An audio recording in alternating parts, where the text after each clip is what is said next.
Republic Bharat के सभी दर्शकों को नमस्कार। मैं हूं आपके साथ प्रियंका शर्मा। आज इस वीडियो की शुरुआत में हम आपसे एक सवाल का जवाब चाहते हैं।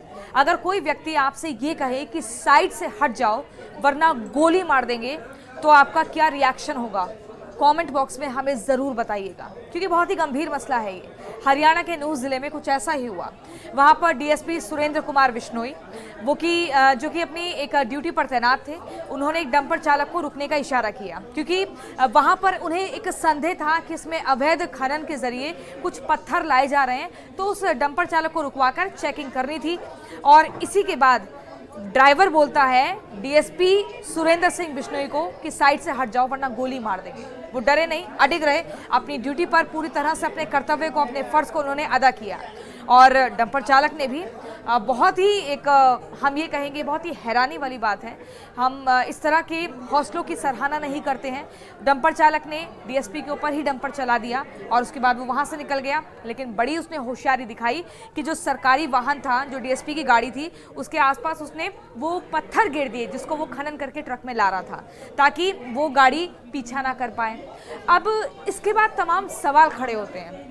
डीएसपी अकेले तो नहीं होंगे उस जगह पर जहां पर ये पूरा एकदम चेकिंग अभियान चल रहा था। बाकी स्टाफ कहाँ था? क्यों नहीं उस स्टाफ ने आगे आकर कोशिश करी कि मदद की जाए और साहब के ऊपर अगर कोई ट्रक चढ़ा रहा है तो पूरी तरह से उसको घेराबंदी कर ले? क्या ये कोई साजिश है या वाकई ये एक इसे हत्या के तौर पर हम देखें? इसमें तमाम सवाल खड़े हो रहे हैं। कहा यह भी जा रहा है कि उस ड्राइवर ने, जो कि डंपर चालक है, सिर्फ डीएसपी के ऊपर ही ट्रक क्यों चलाया? उसने बाकी और साथियों को डराया धमकाया क्यों नहीं?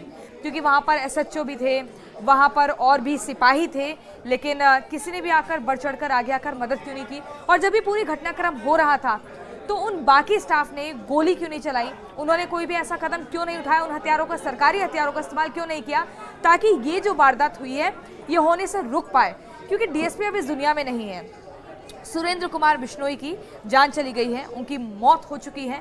परिवार में उनकी पत्नी, उनकी एक विवाहित बेटी और एक बेटा है। एक गम की लहर परिवार के बीच दिख रही है। और अगर हम हरियाणा की मुख्यमंत्री की बात करें या गृह मंत्री अनिल विज की बात करें, तो लगातार ये कहा जा रहा है कि इस मामले में एकदम सख्ती से कार्रवाई की जाए। अनिल विज ने कहा है कि आरोपियों को छोड़ा नहीं जाएगा, बख्शा नहीं जाएगा। वहीं मनोहर लाल खट्टर, जो कि हरियाणा के मुख्यमंत्री हैं, जैसे ही उनको एक खबर मिली वैसे ही उन्होंने सभी अधिकारियों को बोला कि मौके वारदात पर पहुंचे और इस मामले की पूरी गहनता से जाँच पड़ताल की जाए। देखिए, बहुत ही कड़ी मशक्कत के बाद उस डंपर चालक को पकड़ा गया है। एनकाउंटर के जरिए जब उसके पैर में गोली लगी तो वो घायल अवस्था में उसे गिरफ्तार किया गया, वह डंपर भी पकड़ा गया है। लेकिन सवाल यहाँ पर बहुत सारे हैं जिनके जवाब हमें नहीं मिले हैं। जांच पड़ताल के ही बात सामने आएंगे और वो हम चाहते हैं कि आप उन सवालों पर गहनता से सोच विचार करें। देखिए, जब भी कोई डीएसपी या उनके साथ पूरी टीम जाती है, उनके पास सरकारी हथियार होते हैं, रिवॉल्वर होती है, बंदूक होती है, उसका इस्तेमाल क्यों नहीं हुआ?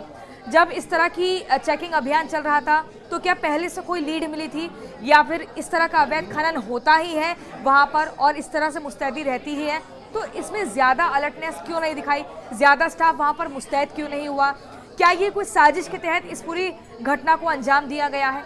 इसके अलावा जब उस डंपर चालक को, डंपर को पकड़ा तो पहले से वो क्यों नहीं पकड़ा गया? क्योंकि यहाँ पर सवाल ये, जैसे ही डंपर चढ़ा तो उसके बाद के पूरा स्टाफ जो है वो सिर्फ डीएसपी सुरेंद्र कुमार बिश्नोई को बचाने में लग गया, या उनकी जिम्मेदारी ये भी बनती है कि तुरंत कोशिश की जाए कि उस डंपर को वहाँ रोकें, वहाँ जितने भी डंपर के अंदर ड्राइवर थे और बाकी उसके साथी थे उनको पकड़ के तुरंत ही गिरफ्तार करें, सख्त तरीके से इस पूरे मामले में कार्रवाई हो? इसमें लापरवाही लगातार दिख रही है और लगातार इस पूरे सीन को रिक्रिएट करने का भी प्रयास हो रहा है, ताकि उन सवालों के जवाब मिल पाए जो हमें भी परेशान कर रहे हैं और जांच पड़ताल जो टीम कर रही है उनको भी परेशान कर रहे हैं, राज्य की सरकार को भी परेशान कर रहे हैं।